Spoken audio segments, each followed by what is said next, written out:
विकास दिव्य कीर्ति शिक्षक जो आईएएस के लिए छात्रों को तीव्र करते हैं, कुछ दिनों से वायु वेग से वायरल हो रहे हैं। कारण अच्छा नहीं है वायरल होने का। नूपुर शर्मा वाला एक प्रकार से आप कारण उसको लगा सकते हैं। सोशल मीडिया पर केस जो है वो छाया हुआ है। कुछ लोग उन्हें गालियां दे रहे हैं और कुछ लोग उनके साथ भी खड़े हुए हैं।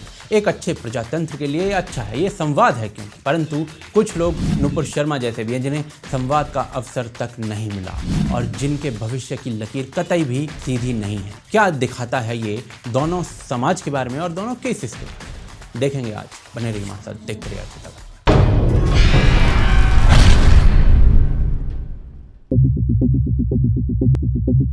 तो जी, विकास देवी कीर्ति जी अच्छे शिक्षक हैं, अच्छा ज्ञान रखते हैं। पॉलिटिकली उनकी विचारधारा क्या है मुझे नहीं पता, तो उस पर टिप्पणी मैं नहीं करूंगा, ना ही मुझे उससे मतलब है। उनका एक वीडियो वायरल हुआ, कोई उनकी पुरानी ली गई क्लास होगी, उसमें वीडियोग्राफी हुई होगी, तो कोई छात्र ने उसका एक पोर्शन लेकर सोशल मीडिया पर वायरल कर दिया। उनकी 45 सेकंड की क्लिप वायरल करवाई गई जिसमें वो भगवान राम के बारे में तीखे शब्दों का प्रयोग करते हुए दिख रहे हैं। अधिकांश लोग इसको देख चुके होंगे, तो जिन्होंने नहीं देखा है उनको दोबारा से दिखा देता हूँ, बाकी लोग इस वीडियो को फॉरवर्ड कर लें। रुको सीता रोगी बोला, शायद पूजा पाठ करनी होगी पहले कुछ। तो राम ने जो वाक्य बोला है ना, बड़ा खराब वाक्य बोला। मैं तो बोलते हुए मेरी जबान कट के गिर जाएगी, पर बोलना होगा, क्या करें। तो ऐसा वाक्य बोला है, और वो वाक्य ये है कि हे सीते, अगर तुम्हें लगता है कि युद्ध मैंने तुम्हारे लड़ा है तो तुम्हारी गलतफहमी है। युद्ध तुम्हारे लिए नहीं लड़ा है, युद्ध अपने कुल के सम्मान के लिए लड़ा है। और रही तुम्हारी बात, जैसे कुत्ते द्वारा चाटे जाने के बाद घी भोजन योग्य नहीं रहता है, वैसे तुम अब मेरे योग्य नहीं हो। अब इस क्लिप पर विवाद होना तय था। दिव्य कीर्ति पर एफआईआर भी करवा दी गई यूपी में किसी ने। मैं संवाद पर एफआईआर कल्चर के पक्ष में नहीं हूं, परंतु चलिए, कानूनी रास्ता लेने का सबको अधिकार है। विकास दिव्य कीर्ति ने जो बोला, क्या वो सही बोला, ये आगे देखते हैं, और ये एक अलग डिस्कशन है। परंतु क्या उन्हें भगवान राम की आलोचना का अधिकार है? तो जी देखिए, मेरे अनुसार किसी भी व्यक्ति को भारत पुरातन काल से ही आलोचना का ये जो अधिकार है वो देता आया है, चाहे आलोचना जो है स्वयं ईश्वर की ही क्यों ना की जा रही हो। चारवाक जैसे महर्षि इसका प्रमाण है, तो भगवान राम की आलोचना का भी अधिकार है। प्रामाणिकता के साथ हो तो बहुत अच्छा है। वैसे उन्होंने स्पष्ट किया कि ये शब्द लेखक के हैं, राम के नहीं। संस्कृत के एक ग्रंथ में राम के मुंह से ये कहलवाया गया है, ये राम नहीं कह रहे, लेखक कह रहे। लेखक लोग अपने मन की बातें चरित्रों के मुंह से कहलवाते हैं। परंतु क्या ये शब्द लेखक के भी हैं?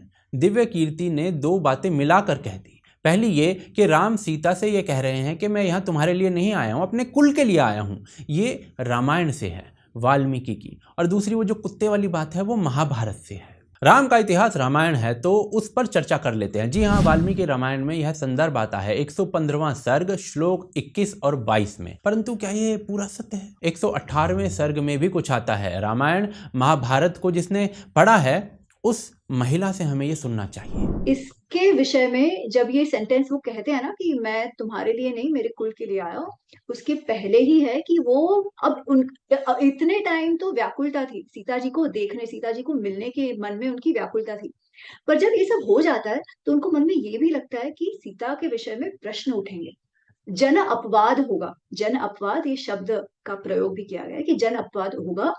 इसीलिए अब उनके लिए ये आवश्यक है कि लोग सीता जी पर प्रश्न ना उठाए।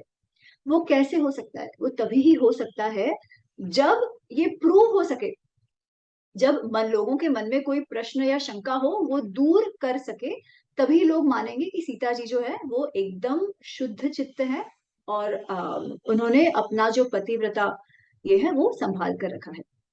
अच्छा, तो इसीलिए उस समय श्री राम जी ने ये शब्द कहा और कुछ कटु वचन कहे, जिससे सीता माँ एकदम, वो कहता है ना कि प्रवोक हो गई, एकदम वो उत्तेजित हो गई। उन्होंने भी कहा कि आप मेरे साथ ऐसे क्यों बात कर रहे हैं, जैसे कोई ऐसे शब्द आपको भी शोभा नहीं देते, आपको बोलते हुए भी शोभा नहीं देते, और आपने मेरे लिए जो कहे वो भी आपको वो शोभा नहीं देते। इससे अच्छा तो आप मुझे लेने ही नहीं आते, इससे अच्छा तो मेरी मृत्यु हो जाती। तो उनका भी पूरा संवाद है। और उसके बाद वो कहते कि नहीं, पर मैं अपने जो अपनी जो शुद्धि है वो प्रूव करूंगी, और वो स्वयं लक्ष्मण से कहती है कि आप अग्नि जलाओ, मैं अग्नि परीक्षा दूंगी। फिर हम जानते हैं कि वो अग्नि परीक्षा का एपिसोड होता है, और फिर अग्नि स्वयं आके कहते हैं कि आपकी जो पत्नी है वो तो एकदम ही इमैक्युलेट है, कोई दाग नहीं है उन पर, उनके मन में आपके अलावा कोई कभी है ही नहीं। और जब ये बात आती है तो श्री राम कहते हैं, ये 118वें सर्ग में है युद्ध कांड के। वो कहते हैं, मैं जानता हूँ, अहम अपि अवगच्छामि, मैं भी ये बात जानता हूँ जो आप कह रहे हो, मैं भी ये बात जानता हूँ, परंतु लोगों को कभी शंका ना हो, लोग कभी सीता के चरित्र पर प्रश्न ना उठाए, इसीलिए मैंने उनको अग्नि परीक्षा देने से नहीं रोका। एक्चुअली वो सीता माँ को प्रोवोक ही कर रहे हैं अग्नि परीक्षा देने के लिए, पर वो कह रहे हैं इसीलिए मैंने उनको नहीं रोका। वो जो वाक्य कह रहे हैं वो कहते हैं, प्रत्यार्थम तु लोकानां त्रयाणाम सत्य संश्रय उपेक्षा चापि वैदेही प्रविशन्ति हुताशनम। क्योंकि पूरे सत्य क्या है ये लोगों को पता चल जाए, मेरे कहने से नहीं पर लोगों को स्वयं पता चल जाए, उसका एविडेंस उनको मिल जाए, इसलिए मैंने जो कहा वो कहा, मुझे तो कभी कोई शंका थी ही नहीं। वो कहते हैं, अनन्या ही मया सीता भास्करेण प्रभा यथा। जैसे सूर्य से प्रभा को अलग नहीं कर सकता, जैसे सूर्य के साथ प्रभा अनन्य है, अलग है ही नहीं, एक ही है, वैसे सीता मुझसे अलग नहीं है, सीता मुझसे एक ही है। और सीता जी तो ऐसी है कि रावण की तो कोई औकात ही नहीं थी, वो तो स्वयं अपने तेज से, अपने तेजस से रक्षित है, रावण तो उनको कभी कुछ कर ही नहीं सकता था। परंतु ये प्रूव होना, लोगों के मन से ये प्रश्न निकल जाना अत्यंत आवश्यक था। और इसीलिए मैंने जो कहा वो कहा, इसलिए नहीं क्योंकि वो ये मानते थे। ये एक दूसरा पॉइंट है जो रामायण में आता है, वाल्मीकि की।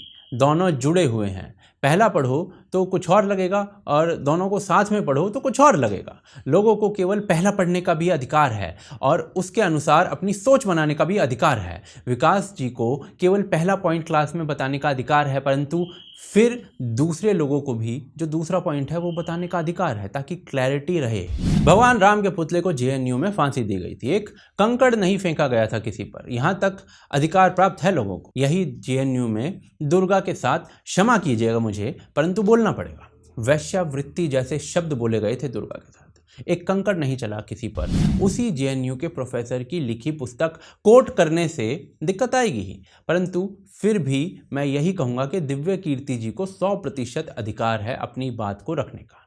जैसे वो चाहें वैसे रख सकते हैं, बाद में उसमें बदलाव करना चाहें वो भी कर सकते हैं, अपनी सफाई देने का भी उनको अधिकार है, जो कि उन्होंने दी भी लल्लन टॉप पर किताबें दिखा दिखा कर पहले हिस्से के साथ। परंतु यह अधिकार ना सबको प्राप्त नहीं है। नूपुर शर्मा की बात करते हैं।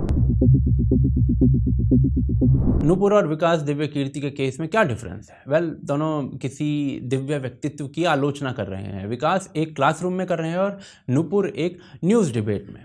नूपुर ने अपना बयान दिया जब शिवलिंग पर अपमानजनक शब्द कहे गए। कुछ लोग उनकी 3 डिबेट्स का भी तर्क देते हैं, परंतु शिवलिंग पर अपमानजनक शब्द जो थे वो 7 दिन से चल रहे थे। कुछ उदाहरण आपकी स्क्रीन पर आप देख सकते हैं। न्यूज़ डिबेट्स के तो उदाहरण अनेक हैं। उसके बाद नूपुर का केस हुआ है। आज तक नूपुर की कोई सूचना नहीं है। कई लोगों को ख़त्म किया जा चुका है, गला शरीर से पृथक करके। उनके यार दोस्त ही ये काम कर रहे हैं। नूपुर के जैसे ही एक व्यक्ति हैं सलमान रश्दी। उनकी पुस्तक 1989 में आई थी, उन पर 2022 में प्राणघाती आक्रमण किया गया है। कैसे बच गए?